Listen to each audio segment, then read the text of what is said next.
ఇప్పుడు చాలా మంది ఎట్లా ఉంటారంటే సమస్యలు రాగానే దేవుడి పాదాల దగ్గరే ఉంటారు, బైబిల్ పట్టుకుని ఉంటారు, చాలా అంటే చాలా వినయంగా ఉంటారు. ఆ యొక్క సమస్య తీరిపోవాలి, అప్పు తీరిపోవాలి, ఆర్థిక సమస్యలు మొత్తం వెళ్ళిపోవాలి, ఆరోగ్య సమస్యలు వెళ్ళిపోవాలి, అన్ని వెళ్ళిపోవాలి. కానీ అవన్నీ వెళ్ళిపోయిన తర్వాత ఇంకెక్కడ ఉంటావు? టీవీ ముందు ఉంటావు, లేదంటే ఇంకెక్కడో బయట లోకంలో తిరుగుతూ ఉంటారు. అంటే మర్చిపోతారు వెంటనే.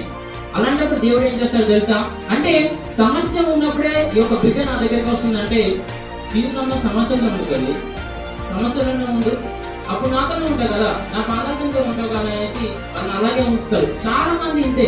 అంటే నా జీవితంలో ఒక్క మేలు కూడా జరగట్లేదు, నా జీవితంలో ఒక్క సమస్య కూడా పోవట్లేదు, ఎప్పుడు అలానే ఉంటాయి. అంటే ఒకవేళ ఆ సమస్య కనుక నీ నుంచి వెళ్ళిపోతే నా దగ్గర నుంచి వెళ్ళిపోతుంది.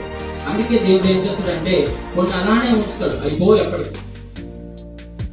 మీరు నన్ను తిట్టుకున్నా పర్లేదు, కానీ ఇది